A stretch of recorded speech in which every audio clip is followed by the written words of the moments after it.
At 6:25. First on the agenda is to approve a support resolution to New York State to make payments for fire training regardless of the number of attendees. Mr. Bono brought forth this resolution to support Frankfurt in their hiring their attendees.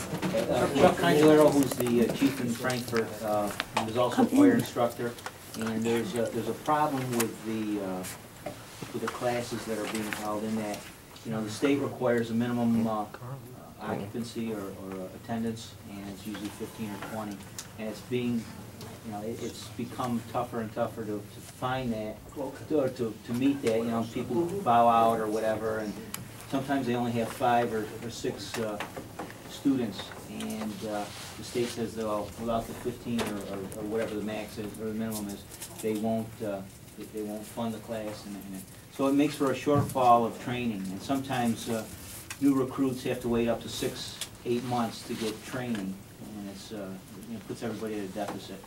So what he'd like to see is if we could support a resolution that would have the state change those requirements and make it individual for each different county, possibly. That, you know, every county has different demographics, and you know, we just don't have numbers here. A lot of it, he said, has to do with communication between the fire coordinators that deal with it and the instructors. Sometimes in Oneida County they have an overage of 25 students, right, and there's no reason why those 25 can't come to our class, or we could send some to their class.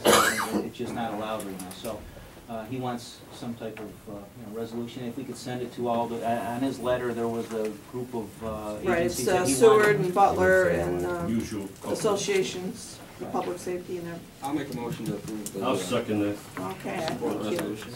Any other discussion on it? All those in favor? Aye. Opposed? And that would also go to No. public safety next week. Right, and that'll go to public Doesn't safety. have to. Oh, Doesn't have to, though? Okay. Or it can as a courtesy.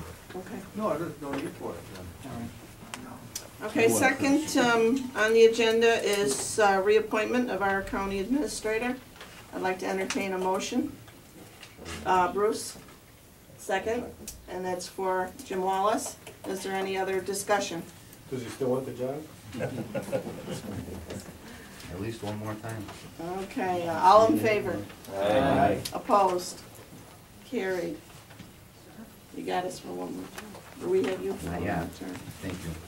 Okay, the last on the agenda is a security issue that was brought forth again by Mr. Bono, that an FYI that the auditor recommended that we change our passwords into the, well, when we're in, if you're going to go online while you're here in the chambers or in the county building, that you change them periodically, and they thought that this would be an opportune time to do that.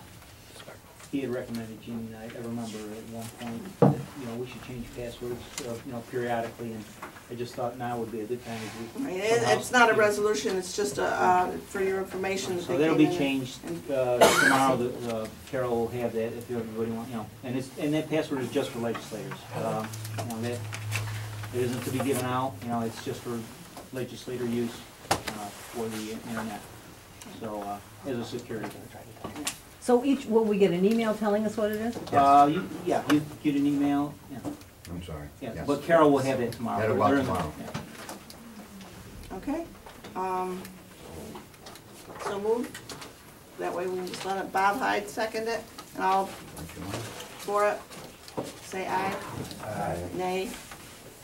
Yes. Just a general question. Do they have to when employees are signing on, do they routinely, periodically have to change their passwords? Yeah, Helen, this came up 2 or 3 years ago, and what happens is, at the end of this year, just with my computer, going onto the AS400, it'll tell me I have 13 days left, 12 days, 11 But it's days. only once a year they change it? Yeah. Boy, I got places, I gotta do it every quarter. Yeah, I do too, so, I mean, it's a good policy. Okay, entertain a motion to adjourn? I got something. Oh, yes.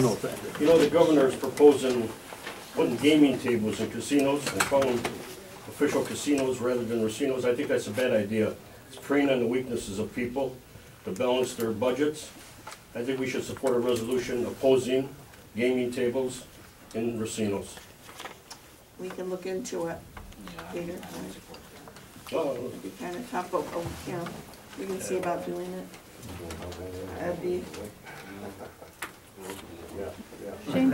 One other thing, I had asked last January about putting our resolutions online as draft, and you were gonna look into it in October. And I understand there's just legislation that's been signed, I don't know if it came to us through NISAC or whatever. It was, I think it's effective into February, where yeah, I we, think I read something on that too. but I'm wondering what we're doing. We're prepared to be ready for February 2nd. Does that, Yes. what does that mean, though, putting things online? Absolutely. Yes. All right, do we, I just wondered if maybe Information Services should be meeting to talk about how that happens and what the extra workload might be and things like that? I look at it as routine, county work. Oh, okay, good. And if there's a problem, we'll have to bring it back, but, Carol and So- Sally and I are preparing, and Rob are preparing. The kinds of things that we're gonna put online, will we see a list of those things? Is it just resolutions, or are there gonna be We're reports? starting with resolutions, yes. Do we have a timeline in terms of what we bring up, or where are we gonna? When will we be ready? No, I'm saying, where is the line drawn, or what are the things besides resolutions that would be put out? Are we required to do any more than that? That's it, we're trying to get some guidance from NISAC on that, Okay, to be honest with you. Everybody's scrambling. and it's February, We feel it's February 2nd. okay, good, thank It you. was passed January 3rd, so we believe, the 30 days will be effective February 2nd. Good. Thanks, Jeff. Okay, all in favor of adjournment? Aye. Opposed? Adjourned.